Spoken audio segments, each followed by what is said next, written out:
Hi, and welcome to the Find Focus Show. I'm Martin Bödecker, and I'm glad you joined my first solo episode. And today we will talk about change. I recently finished the book Change or Die, and it has completely blown me away again because I realized that change is really hard. I mean, like 90% of the diets fail.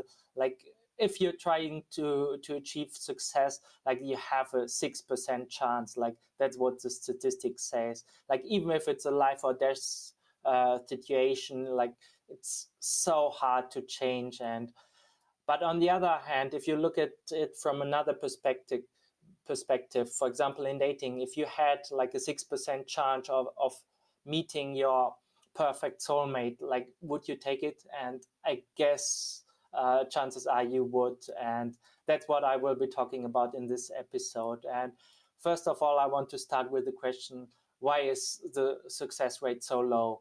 And I've come up with the conclusion that it's when it comes to personal development or development in general and evolution, nature develops us only up to a point. After that, it's our own efforts that decides if we are successful, if we're living the life we want, or if we just fit into society and just being pushed around. And evolution, it's my belief that evolution is more or less impossible without uh, effort. And it's unfortunately the rare exception. Most people do not want to change, or they do not know how to change. And oftentimes, until we reach the point where we really want to change our behavior and finally take the step to build a company or change our online habits or whatever it may be for you, it's we require a lot of different points of view, a lot of stories, and a lot of convincing and being sold that change is actually possible. And we have to rely on our own efforts. Like there's nothing from the outside that could do this for you. Only you can do it yourself. And I've recently finished another book, Atomic Habits by James Clear. Great book as well, highly recommended. And the most interesting thing I found in this book is that it's not about being consistent and having the right process to build a habit, although that is important. Much more important is that it's about building a character and building up your identity and having the identity to change. And for that, there has to be a strong want in yourself, and you have to want it very much and for a long period of time. And most people do not actually have that. That's why most people who want to run a successful business actually fail. And it's not about all these courses out there. Even if you have the perfect process handed to you on a silver platter, most people will not know what to do with it because they do not believe in themselves.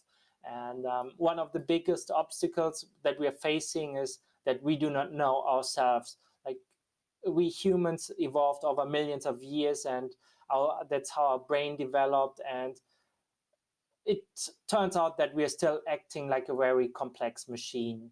And we do not understand ourselves, and science can only give us some hints what works and what does not work. But for the most part, it's still better to read the classics like Seneca and everything to understand our human nature than it is to rely on the latest science on behavior change or whatever. But the basis is we have to stop lying to ourselves. That's what this podcast will be about, and this show will be about. And today I will examine the key that leads to change, because first you have to relate to somebody like me or Tony Robbins or Brendon Burchard or whoever you like, and form some kind of relationship and an emotional bond with the community or a person like a coach. And I'm here to be this person for you. And I still remember when I was working in my corporate job, and just started my job. I had a huge success. Like I was able to find some contracts. Like our industry changed a lot. It was the oil and gas industry, and I was able to negotiate some new energy contracts, which saved our company over $1 million in the next 3 years. And then I went to my boss and asked for a raise, which is quite untypical to ask for a raise like after just a few weeks in the company. But I still did it. But he told me like after half a year, like first he postponed it to the next, like annual conversation or something. And in this conversation, he told me, "Yeah, you did a great job here, Martin. Thank you very much. But like, here's this colleague. You have to understand, like, he's been here for 3 years, and he's the first in the queue for getting a raise." And I was like, "Yeah, what? I just made you a million euros, and you're not even giving me a raise." And then there was the moment where I decided, like, yeah, this is a nice job, but I do not want to do this like long term. It's nothing that I want to do. And at some point, I reduced my workload, and then I found a great startup that I joined, which did unfortunately not turn out. But at least I was sold on the path of entrepreneurship, because for me it's about freedom, not having a ceiling, and doing whatever I want when I want. And that's some of my backstory. The key is to change. You first have to find somebody you relate to. For me, for example, it's at the moment it's Russell Branson or Mike Filsame, where I had personal coaching with a while ago when I left my corporate job. And he really sold me on this belief and expected me that I will be successful. It took a while till I really was sold. Now I'm sold like 100%. But this kind of selling happens in form of books and role models and mentors and masterminds and coaches, and they have to sell you on the exact methods and strategies that you have to use. But it's all ties back to building a new identity. And then once you have the strategies in place, the beliefs in place, it's about repeating, like having a goal, like setting habits you want to develop to build the identity you want to develop, and learning the skills necessary to be successful in the marketplace. And then it's all about process learning and practicing and mastering key skills to be successful as an entrepreneur. Fortunately, there's a lot of content out there how to do this, but building the belief, it's something you have to be sold on. And that's what I will try to do in the next couple of weeks in the following episodes of this show. And once you're sold, your whole worldview shifts. Like you reframe your old beliefs, and you learn new ways of thinking that you do not understand now, and that might even not make sense. And at least I know that's the key for me. A lot of things I know now and believe now made no sense to me when I was still working in corporate jobs, and I adopted a lot of new beliefs. And the key here is that somebody has to give you hope for that change is possible. Whether you're dealing with internet addiction, that's a huge topic for my company here at Find Focus, but it's also about like building a successful company and building a successful business, and actually being able to sell to people and charge what you're worth. And that's what this is about. And there is a way. If you're struggling, like whatever you're struggling with, be sure there's other humans on this planet who already faced the same problems and found a solution, and probably solutions when they were in much more difficult situations than you are in right now.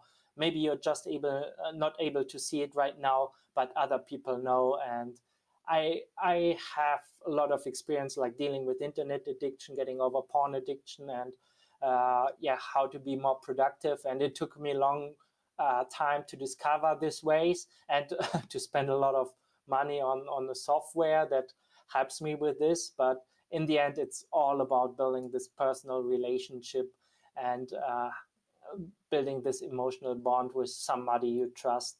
And you can see that, for example, like currently here in Europe, there's Greta, who's like a 16-year-old girl from Sweden, who's started a debate about global warming again, and it's really like this discussion has been going on forever, but now there's some young girl where the people and the media could place a face on this on this on this movement. And we all know like climate change is a difficult thing, but when we look at our own behavior, much of it does not change. And like thinking about how the world will get destroyed, in even if it's just for our children, like it's just too scary to even think about it. And when knowledge is not power, when the facts are too hard to bear. And that's something I want you to remember, that knowledge is not power when the facts are too hard to bear. That means we ignore them simply. And that's a lot of, I did that a lot in the past. And that means like even if we know what to do, it's very likely that we're not doing it, even if the process has been tested, because oftentimes change is way too personal for a one size fits all approach. And I find the cure lies in attention, and that's one of my main topics here at Find Focus is how can we stop Facebook from stealing your attention? How can we stop Google from stealing your attention? And so that you get more aware of the beauty of your life and of your relationships with your family and with your friends and the people you care about, the cause that you care about. How can you live the life that you want? How can you build the company that you want to build? And traveling wherever you want. And that's something I'm trying to build for myself here at Find Focus. And of course, it takes like special effort and study and continuous effort and fixed processes to build my habits and to change my beliefs. But that's something we will talk about in a future episode. So I would really like you to subscribe to the podcast. If you have any questions, just email me or put your comment below it. And I'm looking forward to serving you on the next show.